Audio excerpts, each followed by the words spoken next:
चलिए बड़ी खबर से शुरुआत करेंगे। आपको बता दें कि नोटबंदी की आज दूसरी बरसी मनाई जा रही है और इस बरसी पर कांग्रेस एहतजाज कर रही है। कांग्रेस का कहना है कि नोटबंदी से आवाम को किसी तरह का फायदा नहीं हुआ, बल्कि आवाम को परेशानियों का ही सामना करना पड़ा।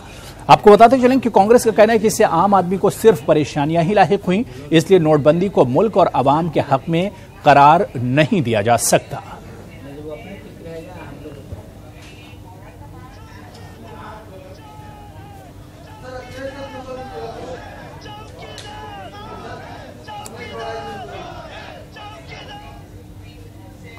और नोटबंदी पर जाहिर सी बात है कि कांग्रेस एक तरह से हमलावर है। कांग्रेस कह रही है कि इसका फायदा नहीं हुआ इन 2 सालों में। मनीष तिवारी का क्या कुछ कहना है नोटबंदी की दूसरी बरसी पर, सुनिए। आज के दिन 8 नवंबर 2018 को इस नोटबंदी की दूसरी बरसी पे प्रधानमंत्री श्री नरेंद्र मोदी को सार्वजनिक तौर पर इस मुल्क से माफी मांगनी चाहिए कि उन्होंने जो तुगलकी फरमान जारी करके इस देश का नुकसान किया है और जो 100 से अधिक लोग उस तुगलकी फरमान की वजह से मारे गए हैं, उनके परिवार के साथ सांत्वना व्यक्त करनी चाहिए और देश से माफी मांगनी चाहिए। तो वहीं पर मुल्क के साबिक वज़ीर-ए-आज़म कांग्रेस के senior leader doctor Manmohan Singh ने भी नोटबंदी की दूसरी बरसी पर बड़ा बयान दिया। उन्होंने कहा है कि बीजेपी का ये कदम बदबख्ताना था और इस बीजेपी के इस कदम से, मरकजी हुकूमत के इस कदम से आम आदमी को किसी तरह से फायदा नहीं हुआ। उन्होंने कहा कि 2016 में मोदी हुकूमत का नोटबंदी का फैसला सही नहीं था। नोटबंदी से हिंदुस्तानी मईशत और माशरा बुरी तरह से मुतासिर हुआ है। सुनिए।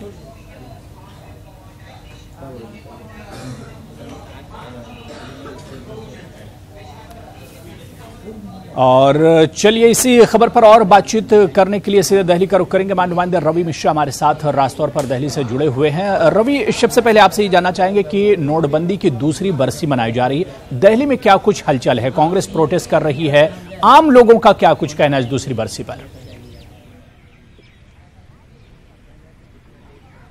देखिए अबू, सबसे पहले आपको बताना चाहूँगा कि आज ही के दिन नोटबंदी का फरमान जारी हुआ था। रात के 12 बजे के बाद 500 और 1000 के नोट बंद हो गए थे, मगर देखा गया कि नोटबंदी के दौरान जो जनता का समर्थन सरकार के प्रति ज़्यादा रहा और लोग लाइनों में लगकर नोटबंदी को समर्थन दिया लोगों ने, और नोटबंदी में लोगों ने, जनता ने सरकार का साथ दिया। मगर आज दूसरी सालगिरह पर कांग्रेस कहीं ना कहीं इस मुद्दे को भुनाने की कोशिश कर रही है और देश भर में अलग अलग राज्यों में, बेसिकली अगर बात करें उत्तर प्रदेश की, तो वहाँ पे 12 तारीख को भी काफ़ी भारी संख्या में आंदोलन करने की कांग्रेस विचार बना चुकी है और जनता का समर्थन पाने के लिए कांग्रेस ऐसा कर रही है। वहीं अलग अलग राजनीतिक दलों से भी प्रतिक्रियाएं आ रही हैं आज नोटबंदी का जो दूसरा दिन है।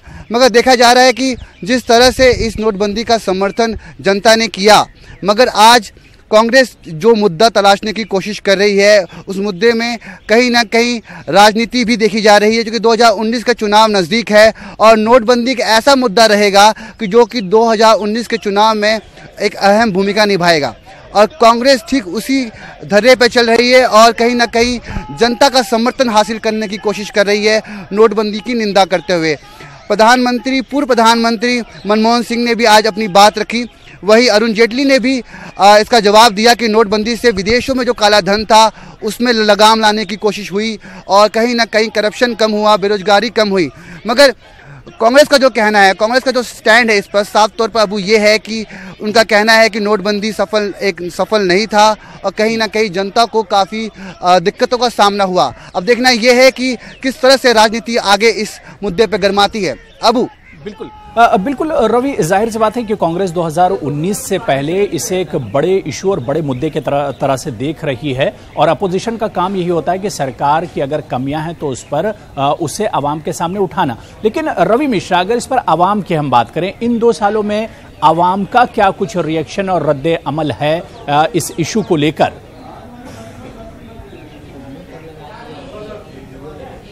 देखिए, अवाम का अबू मिला जुला असर देखने को मिल रहा है। अब जनता उस माहौल में ढल चुकी है। नए नोट मार्केट में आ चुके हैं। नोटबंदी एक सफल एक प्रोजेक्ट बनाया जा चुका है और लोगों का कहना ये भी है कि कुछ लोग कहते हैं कि ये अच्छा है, कुछ लोग कहते हैं खराब है। मिली जुली प्रतिक्रिया दोनों तरफ से आ रही है, मगर देखा जाए जिस तरह से इस पर राजनीति हो रही है, जनता का साफ तौर पे कहना है कि अब इस पर राजनीति करके कोई फ़ायदा नहीं है। नोटबंदी एक अच्छा स्टेप है। अब देखना ये है कि आने वाले समय में नोटबंदी से कितना लाभ जनता को मिलता है, मगर राजनीति इस मुद्दे पे लगातार होती आ रही है अबू, और 2019 जैसे जैसे नज़दीक आएगा उस तरह से देखा जाए तो इस मुद्दे पर राजनीति और आगे बढ़ती जाएगी अबू। बिल्कुल, चलिए बहुत बहुत शुक्रिया रवि मिश्रा हमारे साथ जुड़ने के लिए और इस खबर पर अपडेट करने के लिए। जाहिर सी बात है कि ये एक बड़ा इशू है जो 2019 में भी एक तरह से गर्म रहेगा और अपोजिशन जो पार्टियां हैं वो इस इशू को एक तरह से भुनाने की भी पूरी कोशिश करेंगी। लेकिन अगर नोटबंदी की हम बात करते हैं तो नोटबंदी का क्या कुछ फ़ायदा हुआ, क्या कुछ इसके नुकसानात रहे, क्या कुछ फ़ायदा हुआ, अगर इसकी हम ओवरऑल बात करते हैं तो जाहिर सी बात है कि इससे क्या वाकई में अवाम खुश हैं या अवाम में नाराज़गी है, इसकी एक पूरी रिपोर्ट आप देख लीजिए।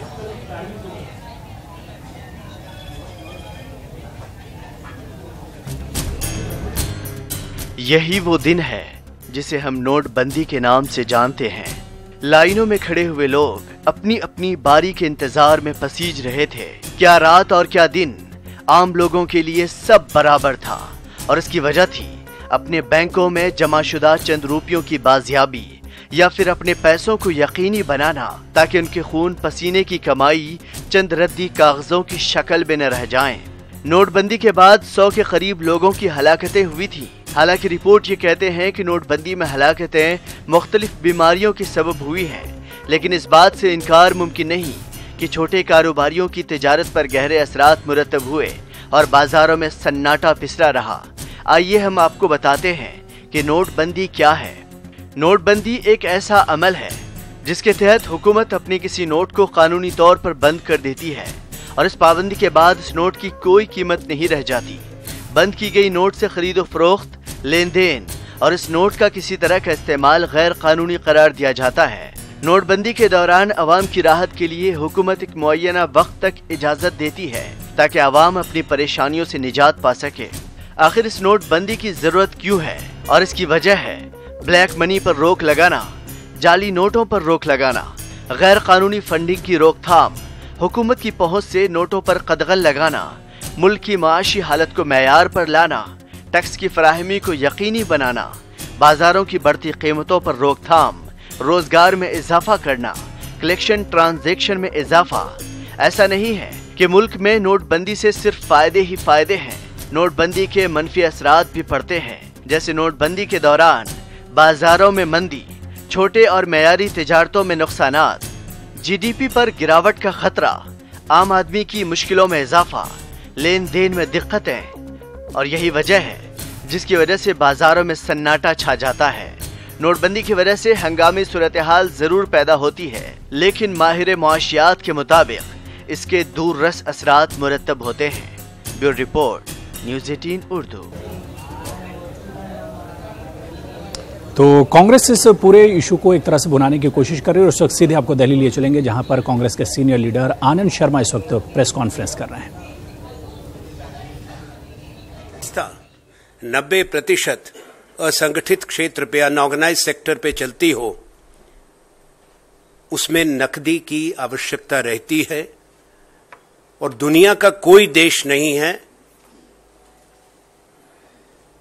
बड़े देश, अमीर देश, गरीब देश, जहां पे नकदी में ट्रांजैक्शन नहीं होती, नकदी में व्यापार नहीं होता या लोग अपने पास कुछ नकदी नहीं रखते। दुनिया में कोई देश नहीं है, हमने प्रधानमंत्री जी को कहा था, जो कैशलेस है, क्योंकि कैशलेस प्रधानमंत्री जी ने खूब कहा था। हमने उनको ये भी कहा था कि इससे हमारी जीडीपी को बहुत बड़ी चोट पहुंचेगी। पर आज वास्तविकता क्या है? ये साबित हो गया पैसा भारत की जनता का था। रिजर्व बैंक ने अगस्त महीने में 29 अगस्त को कह दिया था कि 99.3%, 99.3% वो पैसा बैंक में वापस आ गया, रिजर्व बैंक के पास। तो कांग्रेस दिल्ली में प्रेस कॉन्फ्रेंस कर रही है। आनंद शर्मा इस प्रेस कॉन्फ्रेंस से खिताब कर रहे हैं और उन्होंने आरबीआई का इशू भी इस प्रेस कॉन्फ्रेंस में उठाया। लेकिन दूसरी तरफ अगर हम मुंबई का रुख करते हैं तो मुंबई में आज एयर इंडिया का ग्राउंड स्टाफ प्रोटेस्ट कर रहा है, एहतजाज कर रहा है, क्योंकि इन लोगों को दिवाली का बोनस नहीं मिला और इसी वजह से स्टाफ में एक तरह से नाराजगी। हड़ताल की वजह से उड़ानों पर भी असर पड़ा है और मुसाफिरों में भी काफ़ी ज़्यादा नाराज़गी देखी जा रही है और मुसाफिरों को भी परेशानियों का सामना करना पड़ रहा है क्योंकि कई परवाज़ें ऐसी हैं जो देरी से चल रही हैं, कई परवाज़ें मनसूख हो गई हैं। आपको बताते चलें कि दिवाली का बोनस न मिलने पर मुंबई एयरपोर्ट पर ग्राउंड स्टाफ की ये हड़ताल चल रही है और लगातार ये स्टाफ इंतज़ामिया और महकमे के खिलाफ प्रोटेस्ट कर रहा है।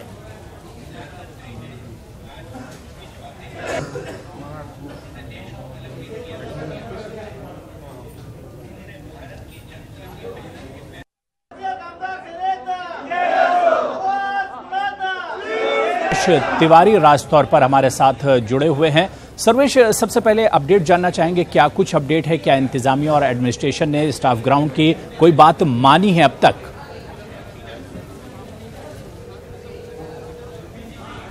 जी बिल्कुल नहीं, स्ट्राइक लगातार जारी है।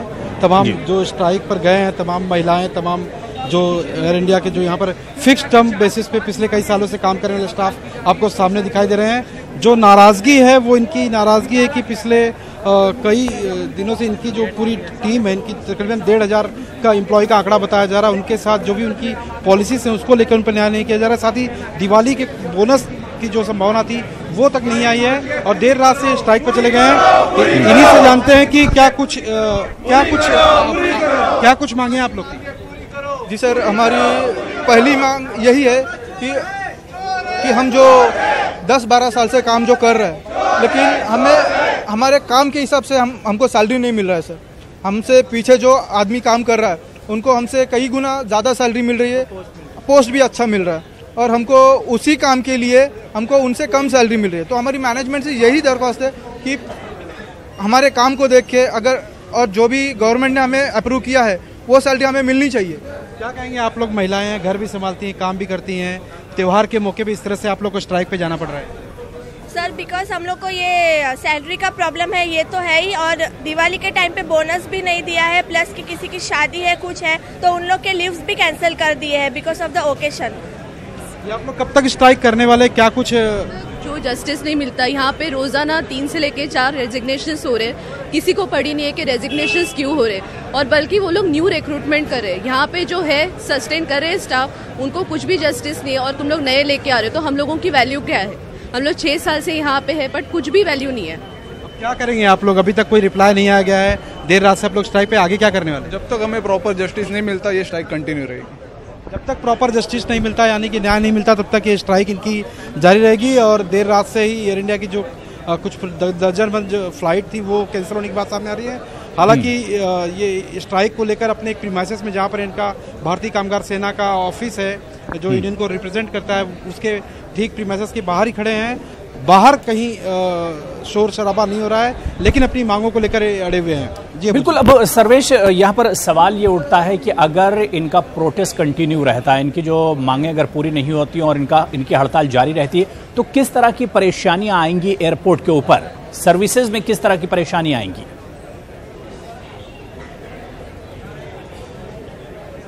जी बिल्कुल, आपको बता दें कि ये टोटल जितने भी 1,500 के करीब स्टाफ हैं, ये पूरे ग्राउंड स्टाफ हैं। जितने भी पैसेंजर आते जाते हैं उनकी चेकिंग की जिम्मेदारी भी इन पे होती है। साथ ही दूसरी एंट्री पॉइंट से लेकर अंदर जहाँ पर फ्लाइट उड़ान भरती वहाँ तक ही तैनात होते हैं।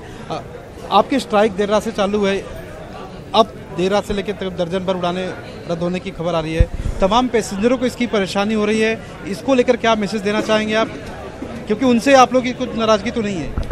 जी सर, इस बात का हमें भी बेहद दुख है कि हमारे वजह से उनको तकलीफ हो रही है, लेकिन मैनेजमेंट को ये समझना चाहिए कि त्यौहार के वक्त में हमें कोई खुशी नहीं हो रही है कि हम हमारा घर छोड़े, हमारे बच्चे छोड़े और यहाँ पे आके स्ट्राइक करें। रात से हम लोग भूखे बैठे हैं यहाँ पे, लेकिन मैनेजमेंट को कुछ नहीं पड़ी हुई है। मैनेजमेंट ने ये सोचना चाहिए कि ये लोग इस हद तक क्यों आए हैं, उन्होंने सोचना चाहिए इसके बारे में। कौन है मैनेजमेंट में, कौन लोग शामिल हैं? अभी मैनेजमेंट को ये हम नहीं बोल सकते, मैनेजमेंट एक पूरा एयर इंडिया का मैनेजमेंट है, उनको ही सोचना है ये। और जैसे आपने क्वेश्चन किया कि इनके जरिए ही तकरीबन, मतलब मेरे पास जो जानकारी 4 से 5 अलग अलग जो फिक्स टर्म पे जो आप लोग कॉन्ट्रैक्ट पे रखते हैं, उनकी अलग अलग संस्थाएं हैं जो रखते हैं आप लोग। जी नहीं, एयर इंडिया एक बड़ा कंपनी है और उसके अंडर 5 सब्सिडरी कंपनी आता है कॉन्ट्रैक्ट बेसिस पे, जो कि कॉन्ट्रैक्ट बेसिस पे है। अभी उसी मैनेजमेंट को सोचना है कि आगे क्या करना है। तो आपकी लड़ाई जो आपके कॉन्ट्रैक्ट पे रखते हैं सीधे तौर पे उनसे कि जो आगे मैनेजमेंट है उनसे है? अभी हमारी लड़ाई है हमारे जो सीईओ है कैप्टन शर्मा, जो कि AITSL के इंचार्ज है, हमारी उनसे लड़ाई है। अभी उनको सोचना है कि हमारे बारे में क्या डिसीजन लेना है, क्या नहीं लेना है। क्या लिखित रूप में कुछ आप लोगों ने, आप लोग की जो यूनियन है उनकी तरफ से कोई पत्र व्यवहार किया गया है इस बारे में? हाँ, हम लोगों ने सर जो भी हमारे मतलब इश्यूज है, जो भी हमारी डिमांड्स है, वो सब हम लोग ने एक रिटर्न में उनको लिख के दे दिया है, पर अभी तक उनके वहाँ से हमें कोई बिल्कुल सर्वेश, जाहिर सी बात है कि जब तक इनकी मांगे नहीं मानी जाएंगी तब तक ये लोग एहतजाज करते रहेंगे, प्रोटेस्ट करते रहेंगे। लेकिन बड़ा सवाल सर्वेश यही उठता है कि परेशानी मुसाफिरों को करनी पड़ेगी और इसका खमियाजा, इस स्ट्राइक का खमियाजा सीधे सीधे मुसाफिरों को झेलना पड़ेगा। बहुत बहुत शुक्रिया सर्वेश तिवारी हमारे साथ जुड़ने के लिए और इस खबर पर अपडेट करने। दिल्ली के मौसम और दिल्ली की फ़ज़ा की बात कर लेते हैं। दिवाली के रात के बाद आज सुबह दिल्ली की फ़ज़ा और ज़्यादा आलूदा हो गई और एयर इंडेक्स 500 के ऊपर पहुंच गया। बताया जा रहा है कि फ़ज़ा में आलूदगी की वजह से आवाम को बहुत ज़्यादा परेशानियों का सामना करना पड़ रहा है। आपको बताते चलें कि दिल्ली में बड़ी गाड़ियों के दाखिले पर पाबंदी की मांग की गई है। सीबी ने कहा है कि दिवाली के बाद दिल्ली में बड़ी गाड़ियों को दाखिल नहीं होने दिया जाए ताकि माहौलियाती आलूदगी पर काबू पाने में आसानी हो। लेकिन जिस तरह से दिवाली की रात में पटाखे फोड़े गए या पटाखे जलाए गए, उसके बाद फ़ज़ा और ज़्यादा आलूदा हो गई है, जो आवाम के लिए बहुत ज़्यादा नुकसानदेह साबित हो रही है। और चलिए इस खबर पर सीधे बातचीत करने के लिए हमारे नुमाइंदे शंकर आनंद दिल्ली से रास्तों पर हमारे साथ जुड़े हुए हैं। शंकर, कल दिवाली की रात थी और रात भर दिवाली का जश्न मनाया गया, पटाखे बच्चों ने फोड़े, और आज सुबह दिल्ली का क्या कुछ फ़ज़ा कैसी है, मौसम कैसा है?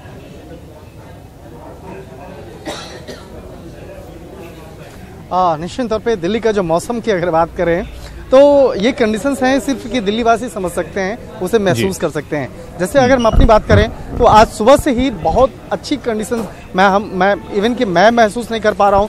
रीज़न इसका ये बताया जा रहा है कि जिस तरह से लगातार प्रदूषण, वायु प्रदूषण में इजाफा हो रहा है, इसकी वजह से जो सांस लेने में तकलीफ हो रही है। हालांकि सुप्रीम कोर्ट की जो तय गाइडलाइंस थी, जो उस गाइडलाइंस की वजह से थोड़े से पटाखे जरूर फटे, लेकिन जो राजधानी दिल्ली के आसपास का जो इलाका है, बात करें या उत्तर प्रदेश से सटा हुआ जो नोएडा का इलाका है, गाजियाबाद का इलाका है, वहाँ पे जमकर आतिशबाजी हुई जिसका असर राजधानी दिल्ली पे हुआ। अगर हरियाणा की बात करें तो आउटर दिल्ली से सटा हुआ इलाका सटता है हरियाणा, तो हरियाणा में जिस तरह से वहाँ पे आतिशबाजी जमकर हुई उसका असर दिल्ली में हुआ। इस वक्त में मैं दिल्ली के जो साउथ दिल्ली इलाका है, मैं इस जगह पे हूँ, तो साउथ दिल्ली में थोड़ी सी कम हुई है क्योंकि यहाँ पर काफ़ी जो पटाखे हैं उसको जब्त कर लिया गया था। लेकिन ये राजधानी दिल्ली में ही वायु प्रदूषण का जो स्तर है पिछले 3-4 महीने से लगातार उसमें इजाफा हो रहा था। लेकिन लेकिन शंकर आनंद, बड़ा सवाल ये उठता है कि सरकार या एडमिनिस्ट्रेशन इसके लिए कदम क्या कुछ उठा रही है, क्योंकि लगातार जो माहौल है वो पॉल्यूटेड होता जा रहा है, पॉल्यूशन बढ़ता जा रहा है। सरकार क्या कदम उठा रही है? क्या सरकार जो कदम उठा रही है वो नाकाफी साबित हो रहे हैं?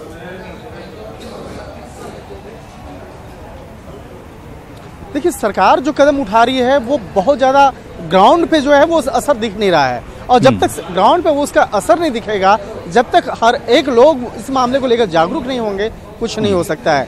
इसमें सुप्रीम कोर्ट का जो गाइडलाइंस था उस पर जरूर थोड़ा सा फायदा हुआ है, लेकिन वायु प्रदूषण का जो स्तर है जिस तरह से लगातार इजाफा हो रहा है, कुछ दिनों के बाद पंजाब और हरियाणा में जब फसल कटाई होगी, फसल कटाई के बाद पराली जलाया जाएगा।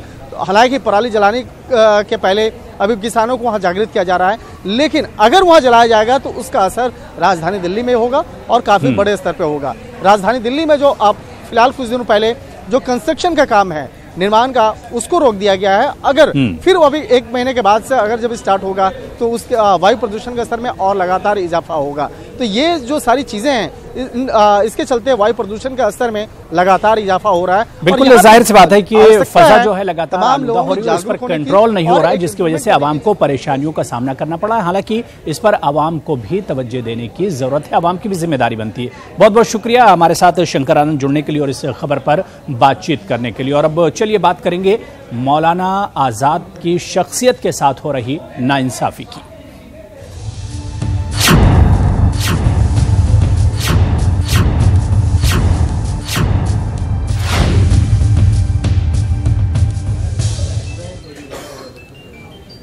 मुल्क के पहले वज़ीर तालीम मौलाना अबुल कलाम आज़ाद के नाम से 2013 में आज़ाद हेरिटेज के नाम से एक पोर्टल लॉन्च किया गया था, जिसके ज़रिए आवाम को ये बताया जा रहा था कि भाई किस तरह से मौलाना आज़ाद की तालीमात को, उनकी विरासत को बाकी रखा जाए।